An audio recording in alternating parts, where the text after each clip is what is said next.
भृगु शिव के प्रति बहुत गहराई से समर्पित हो गए थे और वे बहुत स्त्रैण बन गए थे। तो पार्वती को इससे थोड़ा गुस्सा आया, तो उन्होंने पार्वती से थोड़ा दूर हटने को कहा। शिव अपनी पत्नी और अपने भक्त के बीच चल रहे इस झगड़े से हैरान थे।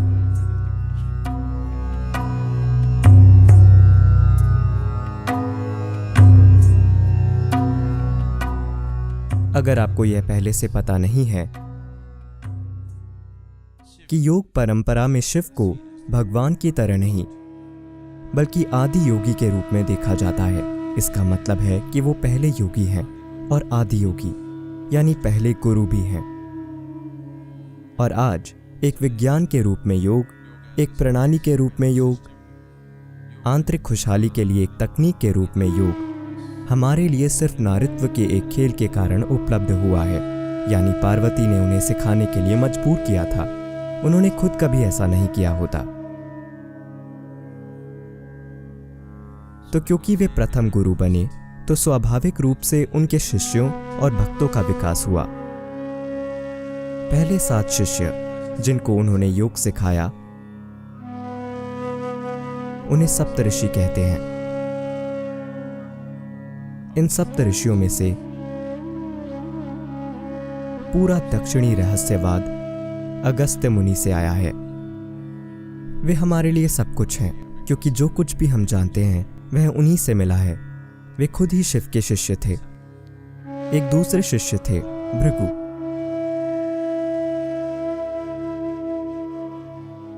भृगु शिव के प्रति बहुत गहराई से समर्पित हो गए थे और वे बहुत स्त्रैण बन गए, क्योंकि भक्ति की प्रकृति स्त्रैण है। वे शिव के बहुत बड़े भक्त बन गए। तो हर दिन वो आते और वो 3 बार शिव की परिक्रमा करना चाहते थे, यानी वो 3 बार प्रदक्षिणा करना चाहते थे। इसके बिना वो अपना दिन शुरू नहीं करते थे। और पार्वती वहीं पर थी। तब तक वे भी पूरी तरह से आत्मज्ञानी बन चुकी थीं। लेकिन भृगु उन्हें पूरी तरह से अनदेखा करके सिर्फ शिव के चारों ओर घूमते थे, उन दोनों के चारों ओर कभी नहीं। तो पार्वती को इससे थोड़ा गुस्सा आया। तो एक दिन वो शिव के पास बैठ गईं। तब भृगु आए और देखा कि पार्वती के चारों ओर घूमे बिना शिव के चारों ओर घूमने का कोई तरीका नहीं है। तो उन्होंने पार्वती से थोड़ा दूर हटने को कहा। ऐसा तरीका एक भक्त का होता है। वे तार्किक नहीं होते, बहुत स्त्रैण होते हैं, लेकिन वे बहुत तीव्र होते हैं। पार्वती ने कहा, मैं दूर क्यों हटूं?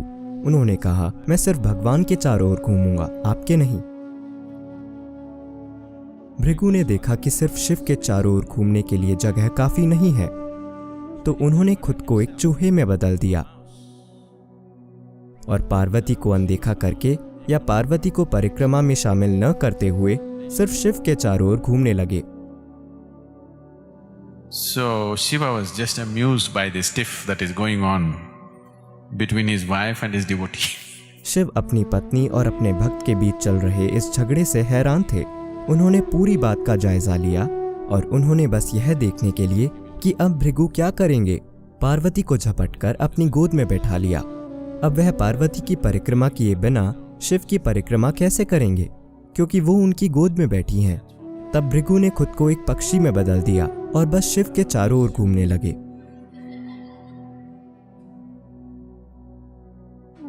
और शिव इस भक्ति से पूरी तरह से चकित थे। एक भक्त खुद को किस तरह अभिव्यक्त कर रहा है, इस बात से वे बहुत खुश थे और साथ ही हैरान भी थे कि इस भेदभाव के कारण पार्वती किस तरह परेशान हो रही हैं।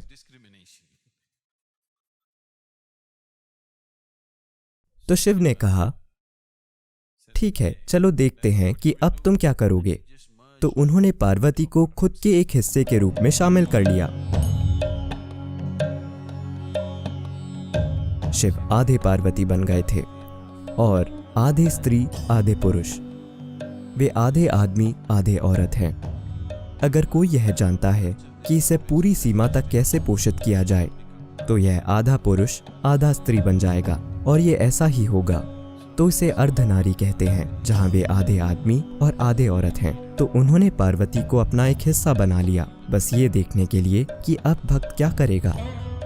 अब भृगु ने खुद को मधुमक्खी बना लिया और सिर्फ दाहिने पैर के चारों ओर घूमने लगे।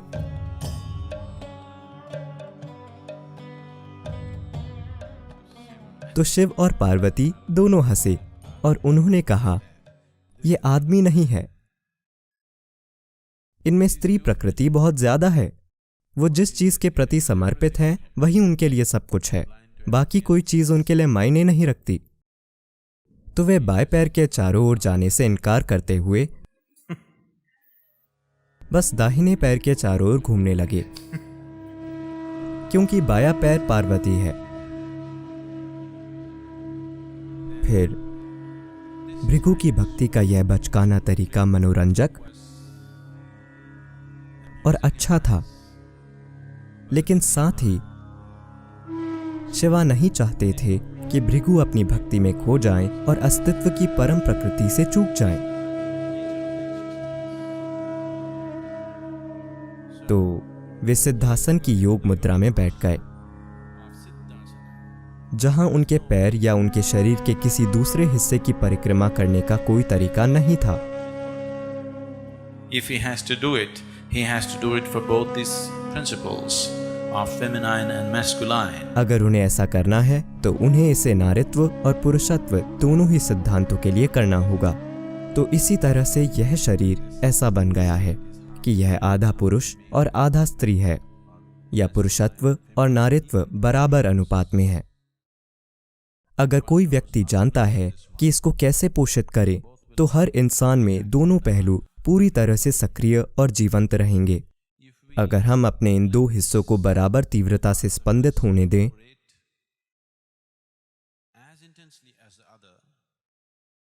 तो हम में से हर एक अपने आप में 100% पुरुष और 100% स्त्री हो सकता है।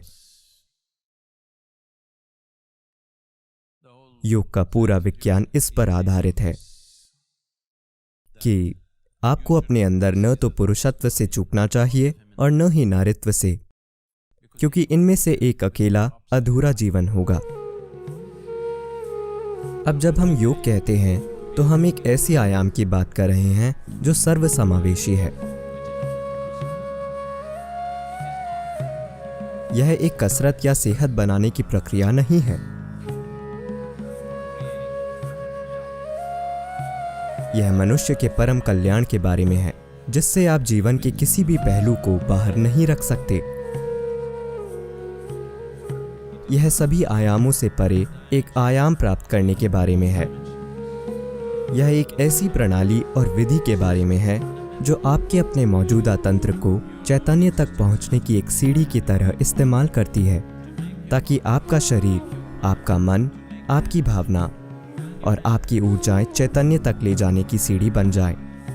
यानी आप खुद को अपनी परम प्रकृति की दिशा में एक सोपान बना लें।